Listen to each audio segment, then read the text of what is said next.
নমস্কাৰ আপোনালোকক স্বাগতম জনাইছোঁ প্ৰিয়ংকাছ কিচেনলৈ। আজি মই এটা স্বাস্থ্যসন্মত আৰু স্বাস্থ্যৰ কাৰণে ভাল ৰেচিপি লৈ আহিছোঁ। সেইটো হৈছে ভেদাইলতাৰ সৈতে মাছৰ জোল। তাৰ কাৰণে মই লৈছোঁ দুজনী ভাঙন মাছ আৰু ভালদৰে কাটি বাছি দুফাল কৰি লৈছোঁ। দুফাল কৰি অৰ্থাৎ 4 পিচ কৰি লৈছোঁ। আৰু এইটো ভেদাইলতাৰ লগত খাবলৈ সঁচাকৈ ভাল লাগে। আৰু পাছত তাৰ লগতে মই লৈছোঁ, প্লেটখনত দেখিছে, হালধি, তাৰপৰা নিমখ, আদা, ৰচুন, তেল অলপ আৰু আলুবোৰ যে দেখিছে, আলুবোৰ মই অলপ বইল কৰি লৈছোঁ। সম্পূৰ্ণ বেছি কোমলি যোৱাকৈ বইল কৰা নাই। আৰু এতিয়া সেই হালধি আৰু নিমখখিনি মই মাছখিনি যেতিয়া ভাজিম, সেইকাৰণে ভাজিবৰ কাৰণে মই লৈছোঁ। আৰু তেলখিনিও তাৰ কাৰণেই লৈছোঁ। মাছত প্ৰথমে মিলাব লাগিব। আৰু আটাইতকৈ মেইন ইনগ্ৰিডিয়েণ্টটো হৈছে আজিৰ ভেদাইলতা, যিখিনি মই ভালদৰে ধুই পখালি ছিঙি লৈছোঁ। আৰু মন কৰিব, ভেদাইলতাখিনিৰ আপোনালোকে ঠাৰি নিদিব।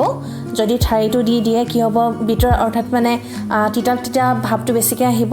আৰু যদিহে আপুনি ঠাৰিটো নিদিয়ে, কেৱল পাতখিনি মজলীয়া আকাৰৰ যদি পাতখিনি আপোনালোকে লয়, তেনেহ'লে সোৱাদো হ'ব আৰু খায়ো ভাল পাব। সকলোৱে খাব পাৰিব। যিসকলে তিতা বেয়াও পায় তেওঁলোকেও খাব পাৰিব, নহ'লে বহুত তিতিকি নিচিনা হৈ যায়।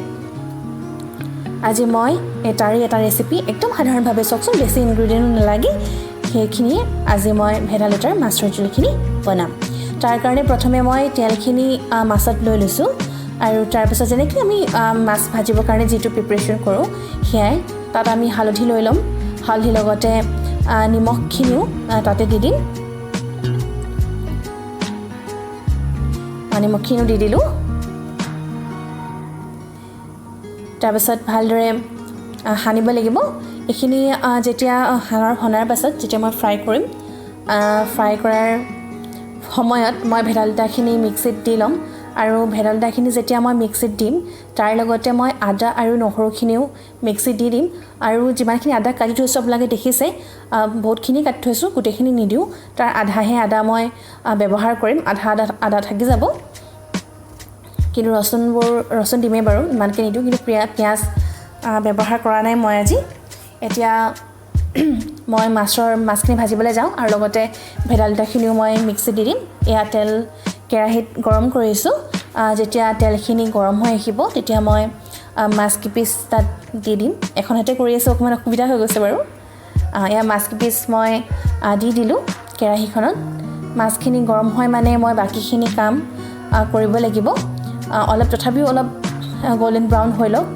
এয়া চাওকচোন, ইমান ধুনীয়াকৈ গল্ডেন ব্ৰাউন হৈছে মাছ কিপিচ। এতিয়া এই ঠাউকতে মই গেছটোৰ বাৰ্ণাৰ কমাই পিনি বাকীখিনি কাম কৰি ল'লোঁ।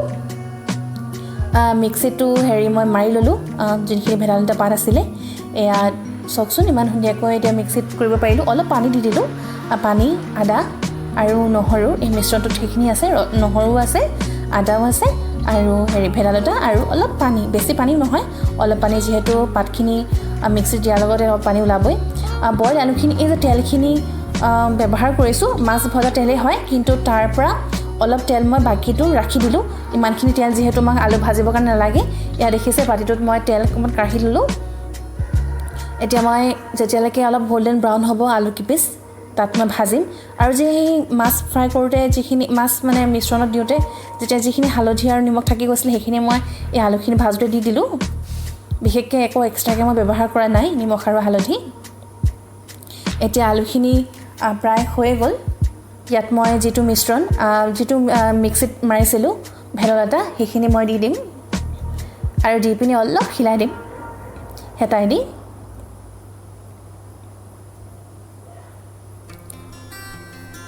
এতিয়া মই ফ্লেমটো বেছি বঢ়াই থৈছোঁ। লাহেকৈ মই যেতিয়া অলপ উতলিব, তেতিয়া মই অলপ ফ্লেমটো কমাই দিম আৰু ঢাকোনখন মাৰি দিম। এতিয়া অলপ লৰাই লৈছোঁ।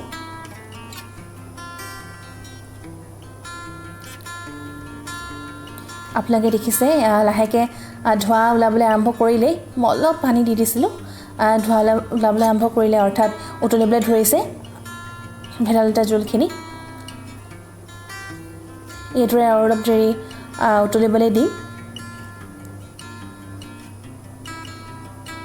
ভেদাইলতা কিছুমানে খাই বেয়া পায়, কাৰণ যিহেতু গোন্ধ ওলায়।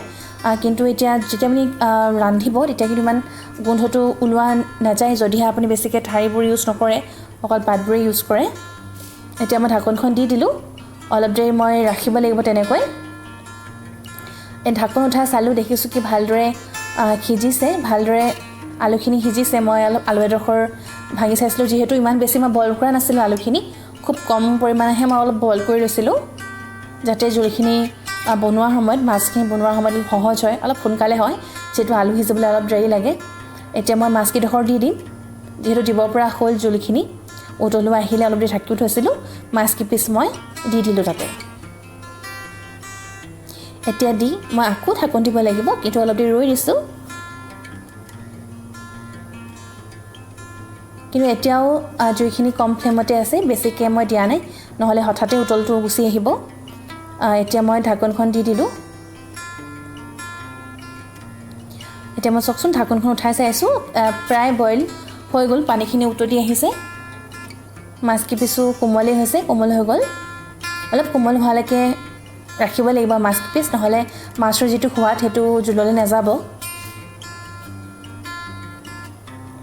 আৰু তাতে এটা কথা যদিহে আপোনালোকে বিচাৰিছে বেছি জোলকৈ খাম বুলি মানে অকণ বেছি যদি জোল ভাল পায় আপোনালোকে তেনেহ'লে আপোনালোকে এতিয়া নমাই দিব পাৰিব কিন্তু যদিহে আপোনালোকে ভাবিছে যে অলপ গ্ৰেভি টাইপ কৰোঁ মানে অলপ জোল কমকৈ ৰাখোঁ অলপ গ্ৰেভি কৰি দিওঁ তেনেহ'লে আপোনালোকে আলুকেইডোখৰ ভাঙি দিব পাৰিব আৰু অলপ দেৰি ৰখাই থ'ব পাৰিব উতল আহোঁতে বা অলপ ষ্টিমটো কমাই পিনি ৰখাই দিব পাৰিব মানে অলপ উতলাই থাকিব পাৰিব মোৰ বেছি অলপ জোলেই মই লাগিছিলে সেইকাৰণে আলু দুপিচমান ভাঙি মই এতিয়া উলিয়াই ল'লোঁ এয়া চাওকচোন আজিৰ যিটো ৰেচিপি সেই ৰেচিপিটোৰে যিটো বনালোঁ মই সেইটো ভেদাইলতা ভাঙন মাছৰ জোল অলপ মই সোৱাদ কৰি চাইছিলোঁ ধুনীয়া হৈছিলে মই বুলি নহয় আমাৰ এওঁ কৰি চাইছিলে টেষ্ট কৰি চাইছিলে ভাল হৈছে আৰু একদম তিতা লগা নাই বুলি কৈছে আপোনালোকেও এদৰে বনাই খাব ঘৰত আৰু স্বাস্থ্যৰ কাৰণেও যিহেতু ভাল ইমিউনিটি ছিষ্টেমৰ কাৰণেও ভাল ভিটামিন চিও আছে সেইকাৰণে আপোনালোকে বনাব এইকেইদিন খাব স্বাস্থ্যৰ কাৰণে যিহেতু পেটৰ কাৰণেও ভাল আৰু খাই কেনেকুৱা পালে মোক জনাব আৰু যদিহে মোৰ ভিডিঅ'টো ভাল পালে তেনেহ'লে লাইক কৰিব কমেণ্ট কৰিব আৰু মোৰ চেনেলটো ছাবস্ক্ৰাইব কৰি দিব